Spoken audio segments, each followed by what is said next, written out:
Welcome to the Service MVP podcast. My name is Joe Crisara, America's Service Sales Coach, and we have with us a really what we call dynamic entrepreneur. His name is Richard Lewis from Redwood Services. Richard, welcome to the program. How are you doing today? Thanks, Joe. Thanks for having me. Well, what I noticed in my dealings with Redwood Services, Richard, and today's subject we're going to call is maximizing the value of your service business. Richard, and I think there's anybody who's more positioned as an expert on what you're looking for to create excellence in a business so that it's a company that's worth investing. You want to go ahead and tell us about yourself and what Redwood Services does to make sure everybody kind of knows the context of what we're talking about here? For sure. Thanks for having me again. My name's Richard Lewis. From Memphis, Tennessee, born and raised here.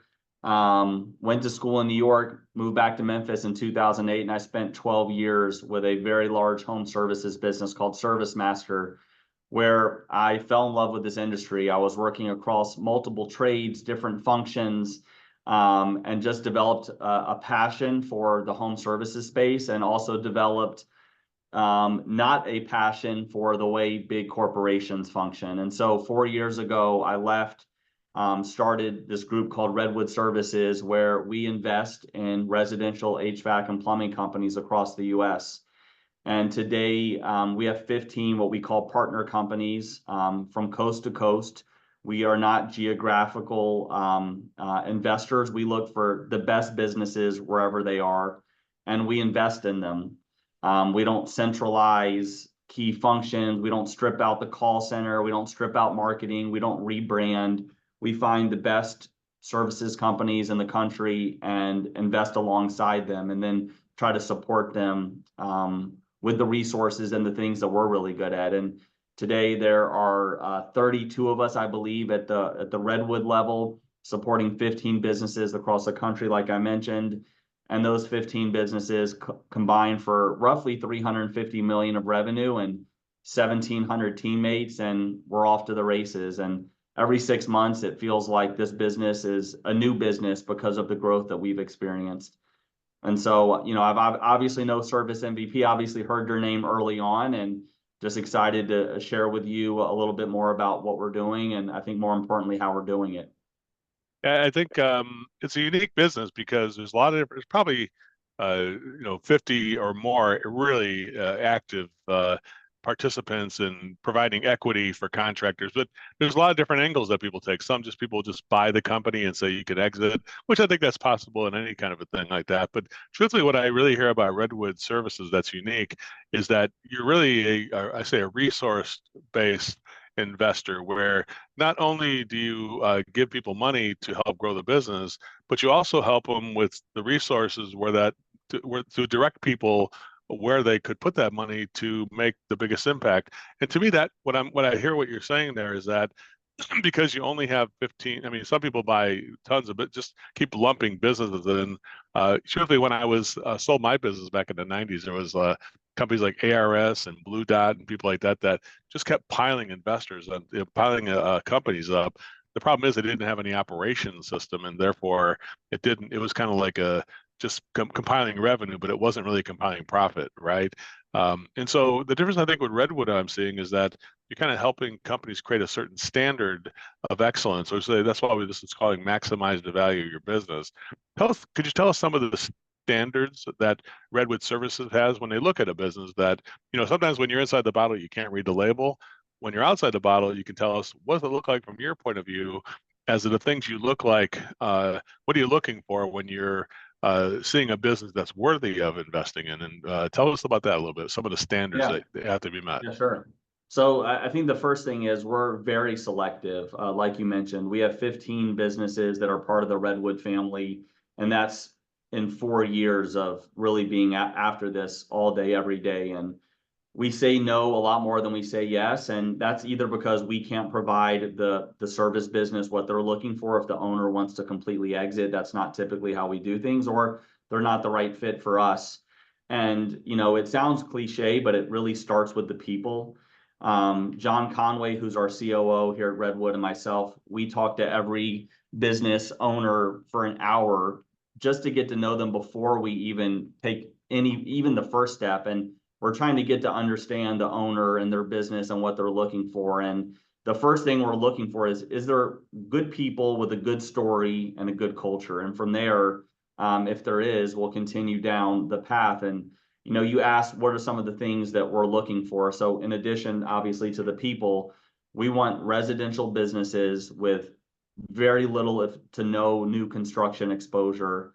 A little commercial is okay, but again, we're mostly focused on residential, and limited exposure to home warranty and big box. And one of the biggest mistakes I see entrepreneurs making in our industry is they just want to get to be as big and as large as they can. So they say yes to everything, which when you're trying to grow a business, I can understand wanting to just bring in as much revenue as possible, but that could actually devalue the business. If I'd rather invest in an $8 million revenue business that's 100% residential, non-new construction than I would a $25 million business that has 10 million of new construction and a little bit of commercial and, is kind of all over the place. So I think that's the first lesson is, pure play residential is going to maximize the value of your business way more than just trying to do everything. Yeah, so you're exposed to more consumers. So I would say that the the companies that get involved with home warranty or construction, it's kind of like the lazy marketing way. It's like, yeah, that's how we're going to get our jobs, by people just kind of giving us these the fewer customers providing us these more jobs. The problem is when you only have 5 or 6 customers as a contractor doing construction, that's not as valuable as a contractor that would have 50,000 customers to be able to process, and the opportunity with 50,000 people as end user consumers in a house definitely creates a higher value, because then you got a higher user count, and there's so much, and every user creates opportunity. Is that correct, Richard? Is that how you guys kind of look at that? Yeah, it's not even close. And when we're looking at a business that, let's say, is 75% Mrs. Jones residential and 25% new construction, we'll still have that conversation, but we will basically assign almost no value to that 25% new construction. And that's a surprise to a lot of service owners, service businesses, because to them, it's still generating revenue and they might even have a solid margin on that business, but just the way the market views new construction, it's just night and day to the way the market views just the pure play residential. Right. So number one, I think it really comes down to focus, right? That if you're focused on gathering as many customers as you can, and sometimes people chase shiny objects, right, that are not profitable or that are impair the profit or impair the value of the business, because there's the allure of the quick dollar on some big project they could get and things like that. I mean, what do you think about that? The kind of discipline it takes to stay focused on this, as opposed to taking the allure of the shiny object. Do you think about that? Is that a fair way to say that? Yeah, I think that's right. And it's not just on the customer acquisition side, it's also on the operational side. Another mistake I think people make is, if your margins are too high, that's actually a red flag for us, because it means you're likely not investing in the business the way you should. So another thing we're looking at besides the mix of the revenue is the discipline on the operation side. Are they part of a best practices group, which we love to see, because that means they're investing in their operations. Do they have a strong controller in the business? Do they have HR in the business? Are they using, the right software, whether it's Service Titan or Intact or QuickBooks on the accounting side? So those are the things we're looking for. And sometimes people think it's a badge of honor that they're doing 5 million of revenue and have 30%, profit margins. But usually when we dig in and look under the hood, the way they're getting to those, abnormal profit margins is they're just not investing in the business for growth. So they might be able to stay at 5 million at 30% margin, but we want to know what's it take to get this business from 5 to 10 to 30 million. And the largest business within the Redwood family will do probably north of 75 million of revenue this year. And, when we started our relationship with them, they were doing 30 million. So one of the things that I believe we're really good at is working with these amazing businesses locally and these amazing management teams and supporting them to go from 30 million of revenue to 75 or 15 to 30, whatever it may be. Well, looking at it from your unique point of view, Richard, what are obviously giving people capital without giving them an idea of where they could grow. So you guys have provided a lot of resources. I know John Conway too is a good friend as well. He was a client of ours back in the day when he used to have his company as well, and he was involved with best practices and all this stuff. And he created an amazing business right there in Memphis, Tennessee. So I definitely have a lot of respect for him as well. And then when you drop his name, you definitely drop a lot of credibility, as you know, in that one.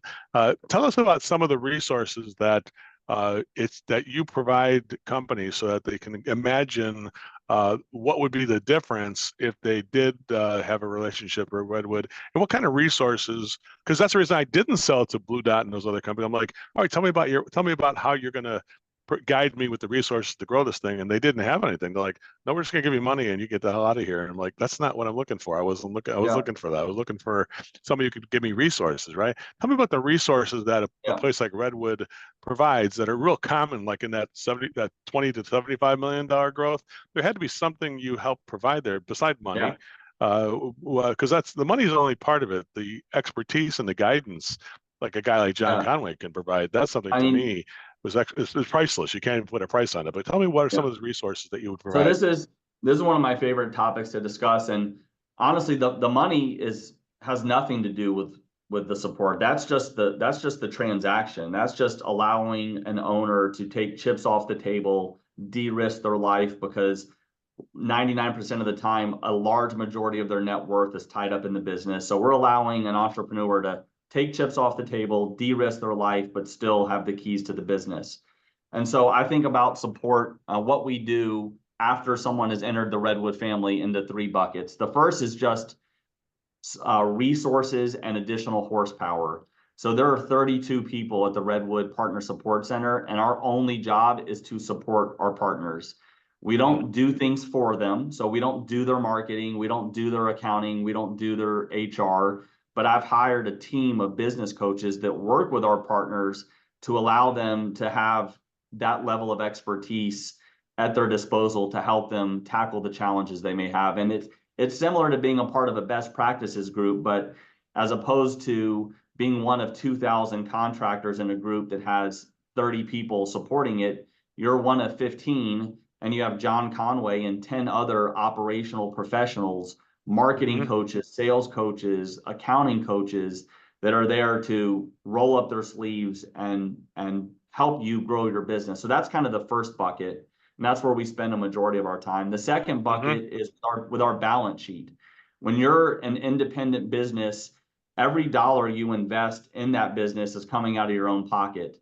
And so a lot of the businesses we invest in historically have been hesitant to invest in vehicles, invest in a larger facility, which they know they need, do tuck-in acquisitions around their business to help them grow inorganically. So one of the things we do is we unlock the ability to leverage our balance sheet to grow your business. And we have invested tens of millions of dollars into additional management, tuck-in acquisitions, vehicles, whatever it may be. So that's kind of the second bucket, is the balance sheet. And then the third bucket is around collaboration within the Redwood family. One of the things I love the most about what we're doing is I have 15 businesses that are all really good at something, but not good at everything.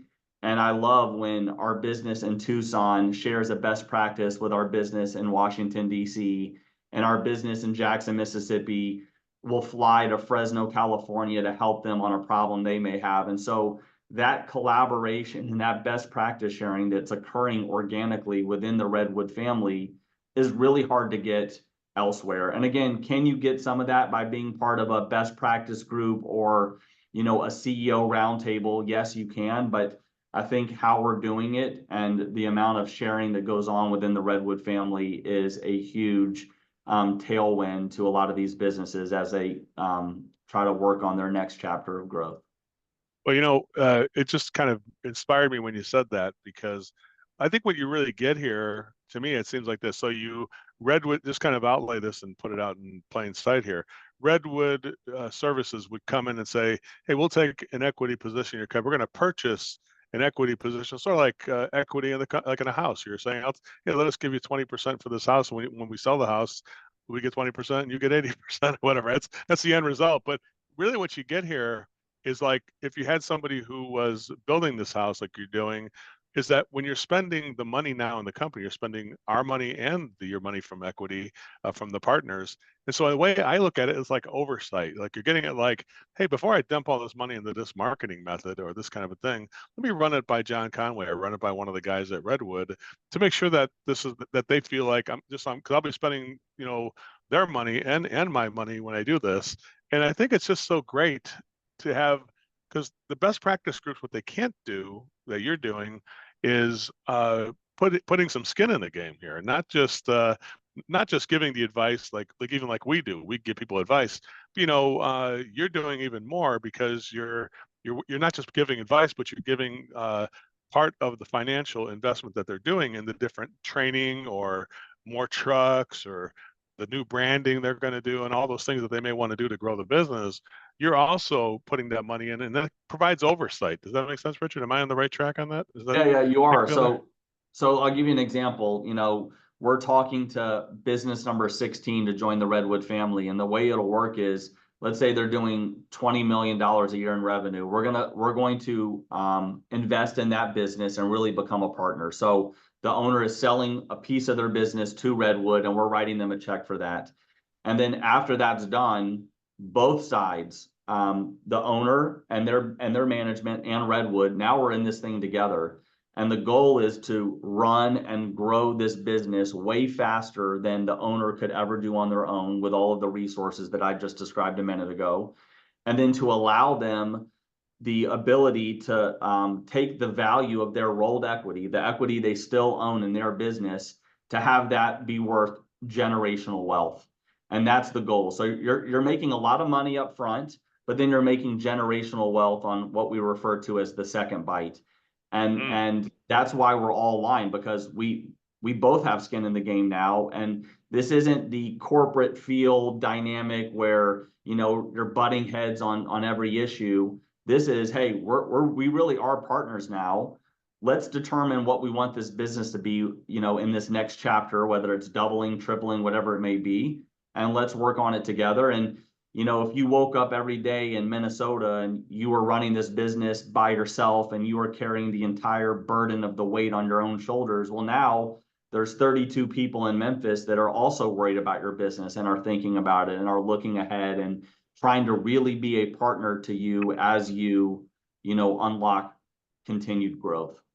Yeah, because I'm pretty sure for every dollar that contractors spend once they get that money to invest in different things, there's probably 50 things where they stopped before they made a mistake. It's not just putting the money towards stuff. It's like knowing and being discerning on where I'm going to spend that money. Because that's one of the things that gets people nervous. Like, okay, I get all this money, how am I going to spend it, right? And it feels uncomfortable when you're given funding, and contractors are new to this. They're not sure exactly where it goes. And funny, I'm gonna give you a thing here that you're probably not expecting this, Richard. But Brendan Houston, who is one of my best friends in the history of friends now, he represents your company, and when he told me everything you guys are doing, I'm like, the first thing I thought about is like, man, how can I find that for service MVP? We like we need that. We would really need somebody who comes in as a financial partner to because then it creates a reality that this is a legitimate enterprise now where other people are counting. I think when we count on each other, and Tommy Mello said it himself. Tommy Mello, the famous service contractor expert, said, Yeah. How do you build $1 billion business? You don't do it by yourself. You do it together with other people. I think that's the key thing there. What do you think of that, Richard? Is that the team aspect of things? And by the way, is there like a thing for service MVP? Because then it sounds like I'm not trying to buy it from you, but seriously, it's an amazing effort. And if I could have done it here, I would do it. I would do that here. It's such an amazing opportunity. Well, just as an aside, we should definitely talk about that offline. But I definitely think there's opportunities for you and the incredible thing you've built. But you're right, the whole concept of teamwork and collaboration, that is why Redwood is successful, because the things that I'm good at and the things my team are good at, we're really good at those things. And it's typically the things that contractors are not amazing at. You know, contractors don't always have the luxury to step back and think about what should this business be like next year or the year after, because they're fighting fires, they're dealing with customers and employees and all of the things that go on in the business every day. But my team, we have the luxury of being able to kind of shut the door and just think strategically. What's happening in the world of digital marketing and how can we get ahead of it? You know, where could we open a next location? What tuck-in could we bring into this business? What new service lines should we be adding to the mix? And we're really good at thinking through those things and then executing on the few bets that we actually want to make. And so when you take what we're good at and you combine it with the things that our 15 partner companies are good at, that's when this thing just blows up. And that was my dream 4 years ago. And sitting here today, you know, that is what's happening and why I think we've had some success just in this first few years of the existence of this business.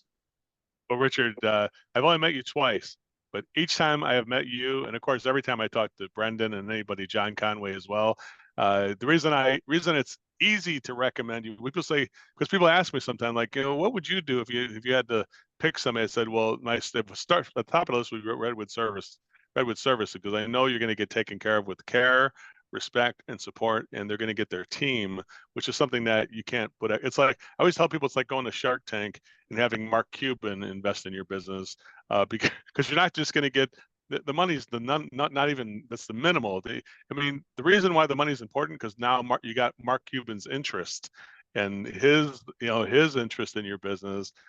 He's not just got an interest from a distance, but interest inside the business, because he is now an investor in it, and that makes it like he's going to get this across the goal line with you, and that's kind of why I look at it like. And so you're the easiest business to recommend when it comes to this space.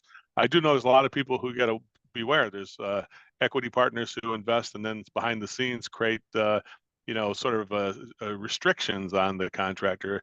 It sounds like for your standpoint, there's like, this is the kind of thing where you become a partner and you're not in the business of restricting people on their dreams. You're kind of helping them build it. Is that correct on that, Richard? Yeah. Well, first of all, thank you for the kind words, and I love the Shark Tank analogy. I'm going to start using that. But you're right. You know, what I was seeing in my previous life within this industry was the big corporate way is to find a high performing business, purchase that business, and then change all of the things that made that business special, their name, their brand, their culture. You know, so to me, that just doesn't make sense. So my whole approach is I want to find businesses that are already relatively high performing and then not get in the way of the things that are working. We don't have a Redwood way of doing everything. What we do is when we bring in a new partner into the Redwood family, we try to get to know them at a very deep level, and the areas where they need help, we want to help them. And the areas where they say, hey, things are actually going really well in the call center right now, then the main objective is don't jack with it. Don't mess it up. Like, keep doing what you're doing and let's focus on the areas where you struggle or where you see opportunity, and that's where we're going to dig in. And so that is our approach, is to support where it's needed and not put all these restrictions that just end up sucking the entrepreneurial spirit out of the business. I just thought of a great slogan for Redwood Services. I'm going to go ahead and give it. I'm going to put this. I'm going to pitch you on this one here. It's called Redwood Services, equity to support and enhance the legacy of your service business. How's that? I mean, that's pretty much it. And you know, I love it. That's why, because actually I love everything you guys are doing, and it's real. I'm serious. I'm a big fan. You probably know I was such a fanboy of your company. You thought I was just going to be this dude coming up here, but truthfully, it changes so many lives. And everything I've seen, everybody I've seen who's in it, and we have some of the clients who are in in Redwood Services as our clients, and all I can say is they have a sense of calm and a sense of confidence when they do things, because they feel like they have support, not just from Service MVP when we work with them and you work with them, but they feel like there's a certain confidence that they're making a good decision when they get involved with something like this. And I want to thank you, Richard, for coming here today and giving this advice to contractors. I think it's going to be helpful to inspire a lot of people as to a way to enhance that legacy. But thank you so much. Yeah, I appreciate that. And just to let you know, of the 13 partner companies that are part of the Redwood family, so 13 of the 15 were not looking to do any sort of deal when we started talking. So the one piece of advice I would give to any contractor out there is, explore the different setups, the different ways of going about this, because there's more than one way of doing this. You don't have to just sell your business and ride off into the sunset. I really believe that our structure at Redwood allows business owners to have their cake and eat it too. So again, I'm happy to have conversations with anyone that, not even in exploring a sale or a partnership, but just wants to learn more about this world and how we think about things. And I love talking to contractors. I love talking to influencers like you, people that have paved the way for businesses like mine to even exist.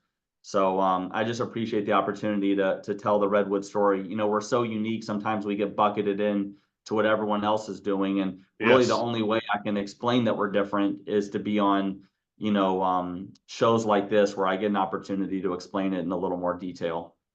When I heard what Brendan told me about your company, when I saw you on stage at our True Grit conference, what I really saw was something that I truly believe in, which is provide value first to earn the right to have somebody be your partner on this stuff. Makes sense? That to me, it's like I don't expect somebody to join Service MVP, and I know you guys don't expect somebody to join Redwood Services unless they can see the value they get first.